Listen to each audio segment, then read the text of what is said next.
Hello students, आज हम want of formula के बारे में डिस्कस करेंगे। वांट ऑफ फार्मूला के द्वारा हम ऑप्टिकल एक्टिव कंपाउंड्स में नंबर ऑफ ऑप्टिकल आइसोमर्स की संख्या को डिटरमाइन कर सकते हैं। तो यदि किसी कंपाउंड में कायरल एटम प्रेजेंट हो तो उस स्थिति में कायरल एटम को रिप्रेजेंट करने के लिए हम उसको n से रिप्रेजेंट करेंगे। तो यहाँ पे नंबर ऑफ कायरल एटम किससे रिप्रेजेंट कर रहे हैं, हम n से रिप्रेजेंट कर रहे हैं। तो उस स्थिति में नंबर ऑफ ऑप्टिकल आइसोमर्स उस कंपाउंड में कितने होंगे, 2n होंगे। ये वांट ऑफ फार्मूला कहलाता है, जिसके द्वारा हम किसी भी कंपाउंड में नंबर ऑफ ऑप्टिकल आइसोमर्स को डिटरमाइन कर सकते हैं। तो यहाँ पे 1 बाय 1 हम अलग अलग कंपाउंड्स के बारे में स्टडी करेंगे। तो सबसे पहले हम केस 1 की स्टडी करते हैं। केस 1 में ऐसे कंपाउंड्स लेते हैं जिनमें कि केवल 1 कायरल सेंटर प्रेजेंट हो। तो ऐसे कंपाउंड जिनमें कि 1 कायरल एटम प्रेजेंट हो, उन कंपाउंड्स में नंबर ऑफ ऑप्टिकल आइसोमर्स किस तरह से हम डिटरमाइन करेंगे, इसका एक एग्जांपल ले रहे हैं। यहाँ पे ये एग्जांपल है लैक्टिक एसिड का, जिसमें कि जो सेंट्रल कार्बन एटम है उसकी जो चारों संयोजकताएं हैं वो अलग अलग एटम्स या ग्रुप्स के द्वारा सेटिस्फाइड है। ये इसकी दूसरी इसकी मिरर इमेज है। तो यहाँ पे ये जो लैक्टिक एसिड है, इस लैक्टिक एसिड के 2 आइसोमर्स हैं। एक है जो प्लेन पोलराइज लाइट के तल को दाईं तरफ घुमा देता है, दूसरा है जो प्लेन पोलराइज लाइट के तल को बाईं तरफ घुमा देता है। तो यहाँ पे नंबर ऑफ ऑप्टिकल आइसोमर्स किस तरह से, ऑप्टिकली एक्टिव आइसोमर्स किस तरह से डिटेक्ट करेंगे, हम एक्टिव आइसोमर्स को डिटेक्ट करेंगे 2n के द्वारा। n यहाँ पर है नंबर ऑफ कायरल सेंटर या कायरल एटम। कितने कायरल सेंटर है लैक्टिक एसिड में, केवल 1 कायरल सेंटर है या 1 कायरल एटम है। तो यहाँ पे हो गया 2 की पावर 1। तो number of optical active isomers यहाँ पे हो गए 2, और number of optical inactive isomers कितने हो गए यहाँ पर, 0। ठीक है, तो total number of optical isomers यहाँ पे हो गए, total number of optical isomers यहाँ पे हो गए 2 + 0 = 2। तो ऐसे कंपाउंड जिनमें कि केवल 1 कायरल सेंटर प्रेजेंट है या 1 कायरल एटम प्रेजेंट है, उनमें total number of optical isomers की संख्या हो जाएगी 2। इसी तरह से हम दूसरे केस की स्टडी करेंगे, जिसमें कि ऐसे कंपाउंड्स जिनमें कि 2 कायरल सेंटर प्रेजेंट है, और कायरल सेंटर कैसे हैं, आइडेंटिकल है, मतलब समान है। तो यहाँ पे 2 आइडेंटिकल कायरल सेंटर्स की हम बात करते हैं, और इसका एग्जांपल हम लेते हैं टार्टरिक एसिड, जिसकी कि हम लास्ट लेक्चर में भी जिसकी बारे में स्टडी कर चुके हैं। टार्टरिक एसिड जिसमें कि 2 कार्बन एटम होते हैं, जो कि कैसे होते हैं, एसिमेट्रिक होते हैं। ये टार्टरिक एसिड की स्ट्रक्चर है, जिसमें ये एक आइसोमर है जो कि प्लेन पोलराइज्ड लाइट को क्लॉकवाइज डायरेक्शन में रोटेट कर देता है। ये दूसरा आइसोमर है जो कि इसकी मिरर इमेज है, और ये क्या करता है, प्लेन पोलराइज्ड लाइट के प्लेन को बाईं तरफ या एंटी क्लॉकवाइज डायरेक्शन में रोटेट कर देता है। तो ये क्या है, दोनों एक दूसरे के क्या है, मिरर इमेज है, और एक दूसरे पर सुपर इम्पोज्ड नहीं होते हैं। तो ये डेक्स्ट्रो रोटेटरी और लेवो रोटेटरी टार्टरिक एसिड है। इसी तरह से एक और आइसोमर है टार्टरिक एसिड का, जिसमें कि दोनों OH समूह एक तरफ है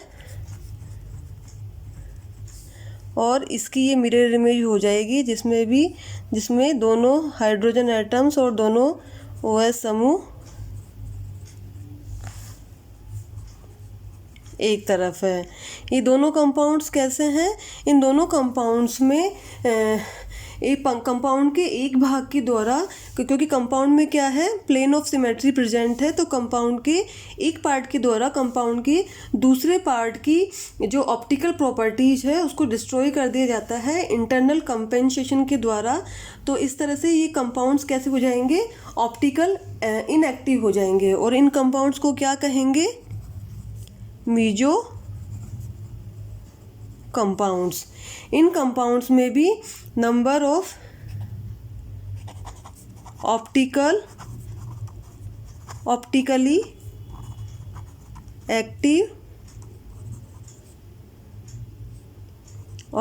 एक्टिव आइसोमर्स की संख्या को हम निकाल सकते हैं 2n के द्वारा, क्योंकि 2 कायरल सेंटर है, तो ये हो जाएगा 2 की पावर 2, तो ये हो जाएगा number of optical active isomers.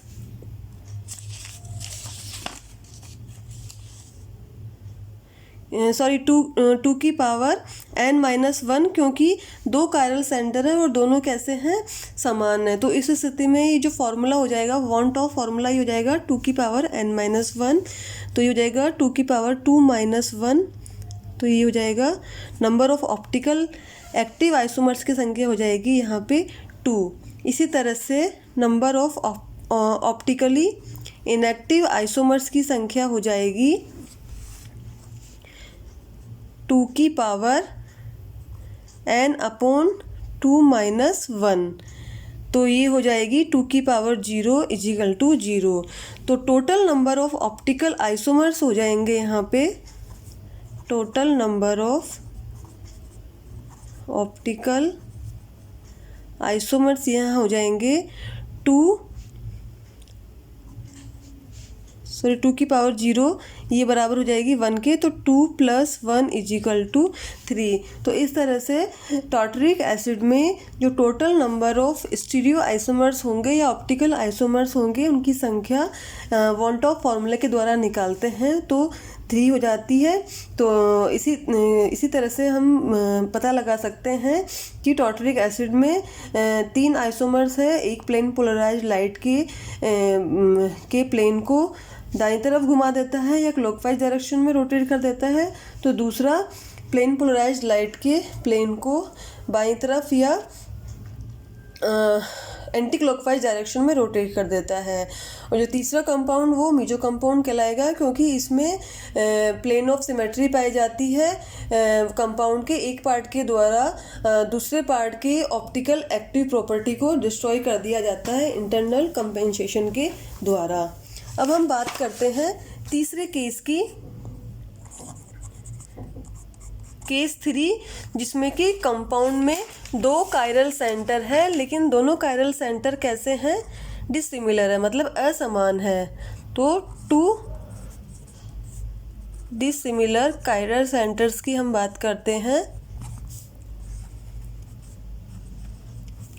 इसका एग्जाम्पल हो गया 3-ब्रोमो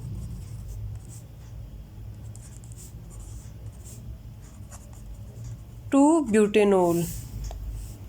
यहाँ पे ये 2 कार्बन एटम है जो कैसे हैं, एसिमेट्रिक है। एक तरफ मेथिल ग्रुप जुड़ा हुआ है और इसमें एक तरफ OS ग्रुप जुड़ा हुआ है, दूसरी तरफ यहाँ पे Br ग्रुप जुड़ा हुआ है।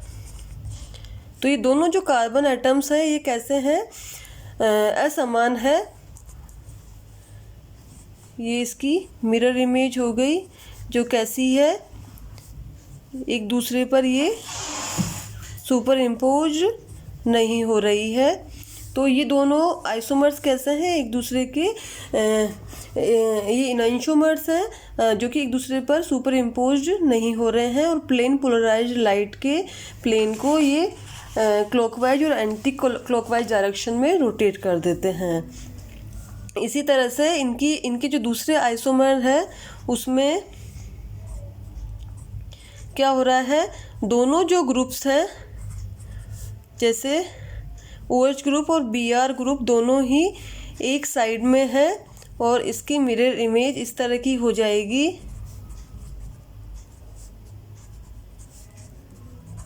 दोनों हाइड्रोजन एटम्स एक समान है, इसमें दोनों हाइड्रोजन एटम्स विपरीत दिशा में हैं। ये दोनों ही एक दूसरे के आइसोमर्स है, इनेंशियोमर्स है।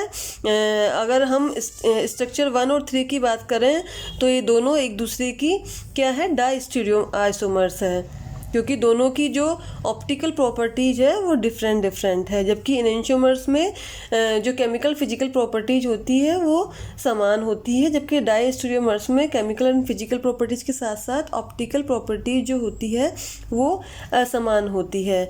तो ऐसे कंपाउंड्स में जो number of optical active isomers की संख्या निकालेंगे वो 2n के द्वारा निकालेंगे। नंबर ऑफ कायरल सेंटर्स जो हो जाएंगे वो हो जाएंगे 2, तो यहाँ पे number of optical active isomers हो जाएंगे 4। लेकिन नंबर ऑफ मीजो आइसोमर्स यहाँ पे क्या है, या ऑप्टिकल इनएक्टिव आइसोमर्स यहाँ पे नील है, 0 एक तरह से।